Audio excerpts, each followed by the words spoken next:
Hey everyone, welcome back, and let's write some more neat code today. So today let's solve the problem, maximum absolute sum of any subarray. So first thing, before we even get into this problem, I want to do you a small favor just in case you haven't solved the other problem before, which is basically a very similar variation to this problem. It's called max sub array sum. The main algorithm that's covered in that is Cadane's algorithm. And so I have to be obligated to mention that this is a Leetcode 150 problem. It is, I guess, falling into the greedy category, but it could probably fall into some of the others as well. I highly, highly recommend solving this problem and learning the solution pretty well before tackling today's problem. It is somewhat more difficult, I would say. Today's problem, that is. If you want to learn Cadane's a bit more in depth, I think the advanced algorithms course covers it, and then I kind of go through some additional algorithms that are related to a Cadane's algorithm, and I kind of compare and contrast them. But yeah, anyways. So in this problem, we are given some numbers. They could be positive and they could be negative. So the input array that we're given this time is, so we want to find the subarray such that we can take not the sum of that subarray, but the sum and then wrap the sum with like the absolute value. So basically, like long story short, what we're looking for is like if I draw out like the number line here, I think this is like the best way to visualize this. If we're at 0 in the middle, we want to either be very far in this direction or very far in the other direction. We either want to have like a very positive value, because if you take the absolute value of that, it's not going to change. And if you have like a very negative value, well, that's just going to bring you like back around to the other side anyway. So I'm not entirely sure how to visualize that, but basically what I'm saying is like this end and this end, all we really care about is the distance from 0. So that's what we care about for the entire sum of that subarray. How far away is it from 0? So that's kind of what makes this problem tricky, because you kind of have to optimize for two different things at the same time. I guess this example doesn't do the best job of sort of illustrating this, but maybe I start off with like a -2 and then another -2 and another -2. So right now I'm going very negative. Like my sum here is -2. When I get to here, it's -4. When I get to here, it's -6. And then maybe I start going in the other direction. Now I have +4. So actually I took my absolute value and I made it smaller. Now it's going to be -2, and then the absolute value of that, of course, is going to be +2. And I maybe just keep going in the other direction. I keep getting positive values. I do like a 6 now. Now my value is going to be +4, and maybe I do another 6, and now I'm at 10. So sort of as we go through this and as we compute the sum, maybe the subarray is starting at this value and we kind of keep doing that, we see it's changing. It's going in either direction. So when we then try to actually find a solution for this problem, one thing is pretty obvious. The brute force solution should be pretty trivial to arrive at, because we could just take every single subarray sum and just consider that and then find the one that leads to the absolute maximum. And we know that there's going to be n squared different subarrays. How do I know that there's n squared subarrays? Because we'll have roughly n starting at this value. So we'll have something like this, and we'll have n starting at the next value. Technically not n, but it's proportional to n. So we'll have something like that. And we'll kind of keep going. I don't have enough space to show every single subarray, but we can see that the thing about this brute force approach, what it's doing is pretty simple conceptually. It's just it's considering every element. What is the maximum absolute sum we could get starting at this value? And now I want to show you how to optimize this, and listen very carefully to the next couple minutes. Because if you can understand what I'm about to say, you're actually very far ahead in terms of problem solving skills. I promise you that. We see this brute force solution. We see how it's finding the optimal solution by considering every subarray starting at this element and going all the way through. Then every subarray starting at this element going all the way through. Now, can I tell you one of the problems with that approach? Because sometimes we can solve problems like this with like a two-pointer approach, specifically like a sliding window type solution. Like, isn't it possible that maybe we could find some kind of shortcut or some kind of repeated work and try to eliminate that and try to do so with like the two-pointer approach? Maybe when I get to some point, like over here, or I'm just arbitrarily picking these, then based on some condition, I realize, okay, now I need to start shifting the left pointer because we've already found the maximum subarray sum starting here. We know that there's never going to be a bigger one. The problem with that approach is there's not a possible solution that works like that. We can't solve this problem by trying to find the max subarray starting at a given element. If we try to make that optimal, we can't do that in a constant time because we don't know what's going to happen. That goes back to what I was saying a couple of minutes ago when I said that as we go through this array, the value could increase. If we're trying to visualize that, we could say that the sum starting at this value, at some point, maybe it's increasing, at another point it starts decreasing, then it goes up, then it goes down. We have no idea what the absolute max or absolute min is going to be. And when I say absolute min, I'm specifically talking about like how far it can go in the negative direction. Because ultimately, those are the only points that we would care about. So the solution to this problem is actually very simple. And the reason I know it is because I've solved like these types of problems hundreds of times. So it just kind of automatically clicks for me to consider what I'm about to do. But for you, it might not. So I would encourage you to try to, whatever you're doing, if it's not working, just try considering inverting the way you're thinking about the problem. Think about it maybe in the opposite way. And I'm going to do that. And then I'm going to very easily solve this problem. How about I consider the opposite? How about for every element, I ask myself, what is the biggest subarray sum or ending at this element? Not starting at the element, but ending at the element. All of a sudden, the problem becomes very reasonable. Because first of all, for the first subarray, the one here, now all of a sudden, we don't have to iterate through everything else. We know the maximum subarray ending at this element without having to see the next elements. It's pretty trivial for the first element. You just take the absolute value of whatever it happens to be. But as we continue through the array, let me just pick some arbitrary element. Maybe it's this one. What am I going to do? I mean, I guess I could maintain a current sum. I guess I could accumulate all the values I've seen so far.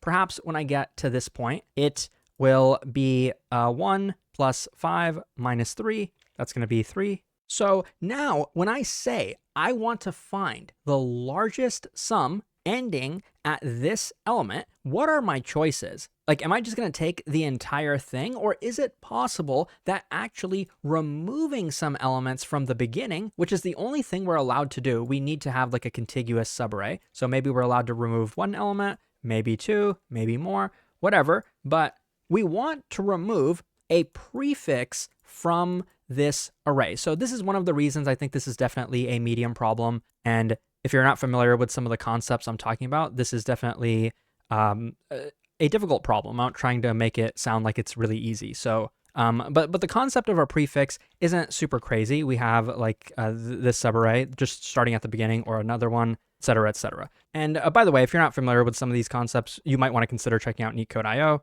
It's got a couple DSA courses that might be helpful. But anyways, we want to remove some prefix from here such that we can maximize what's left over. Which prefix would we be looking for? Keep that question in the back of your mind. Which one should we be removing? Right now, let's just try kind of a brute force approach. Right now, my sum is positive 3. So, you know, maybe I remove this one or this one or this one, or I can actually remove the entire thing. We are allowed to take an empty subarray. The sum of that, of course, would be 0. So probably we'll never return a value less than 0. Makes sense. We're also doing the absolute value, of course.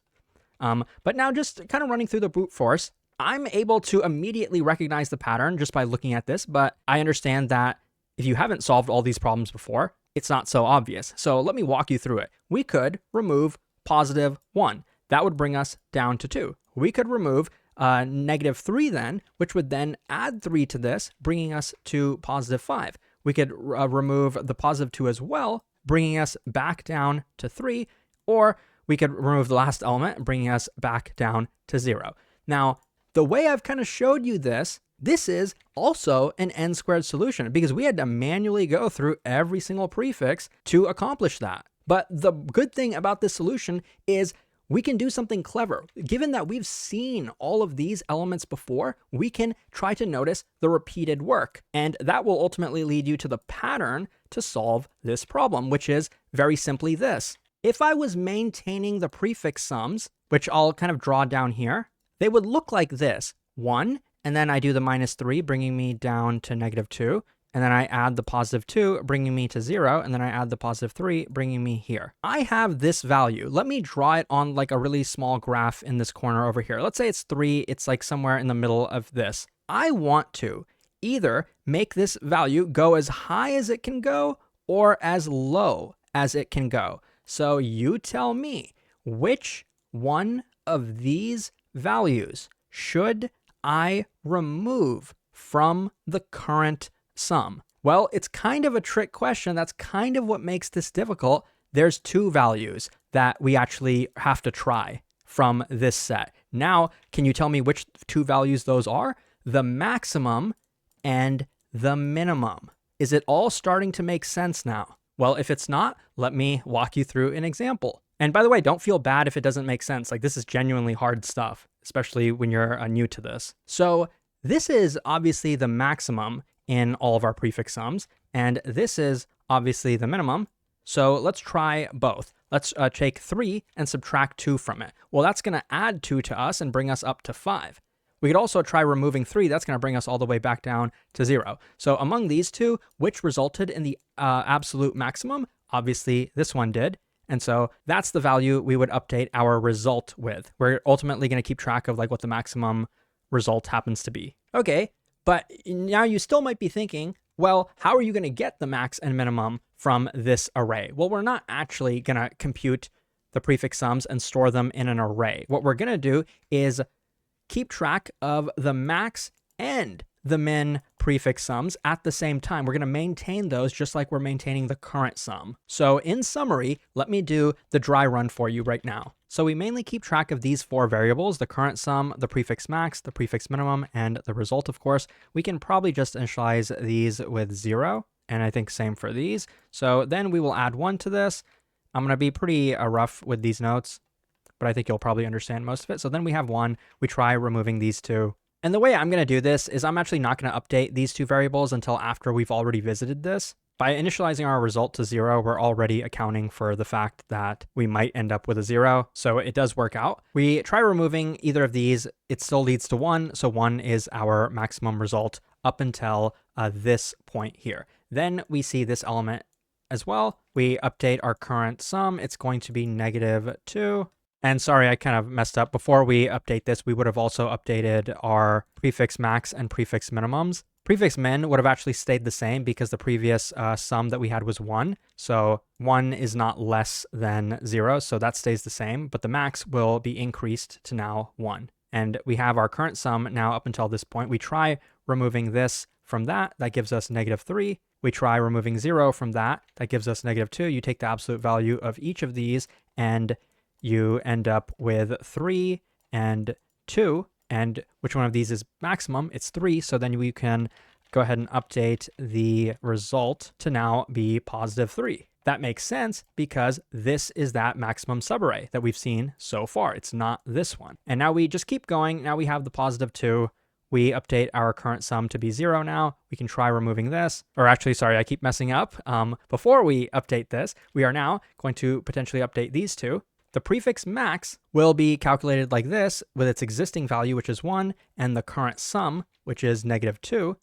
Which one of these is maximum? It is definitely 1. We will do the same thing for prefix minimum, but instead we will take the minimum of 0 and the -2, and we find that -2 is smaller, so we can update this with -2. And then we will see the next element, which is +2. We will update our current sum to be 0. We will try to remove the maximum prefix, which is 1. That's this.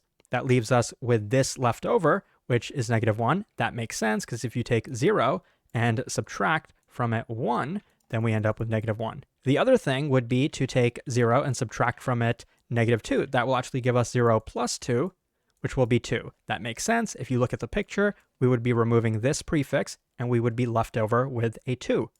Now, that 2 is definitely not bigger than 3, so our result stays the same. I'm getting kind of tired of doing this, so I'm going to kind of fast forward through the rest. But these 2, I don't think they will change. We will see the next element. It's +3. Add that here. Now we have a positive sum of 3. We could try subtracting 3, or we could try adding 2. by subtracting a negative number, we end up adding 2 to this. That gives us 5. 5 is bigger than the result. Go ahead and update this, and we will end up updating the prefix maximum to be 3. This stays the same. We see the last element.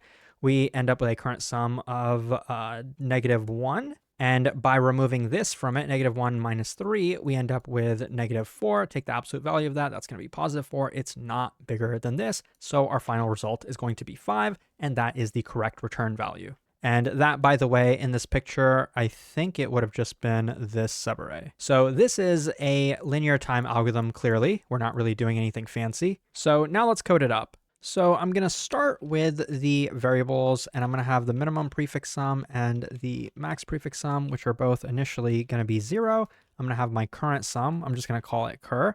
And I'm going to have my result, which I'm going to return. Then simply, I'm going to go through every number in nums. We don't even need the index, so it makes our life pretty easy. We're always going to add this number to cur. Then we want to calculate a couple things. We want to calculate the current value minus the minimum prefix sum. And then we want to take the absolute value of that. We also want to try the absolute value of the current minus the max prefix sum. And among these two, we want to find the maximum, and we want to use that maximum to potentially update our result. Now, that line is going to get really long. It is possible, like I could do this in a Python, where I set this to be like the max of the result and whatever this happened to be.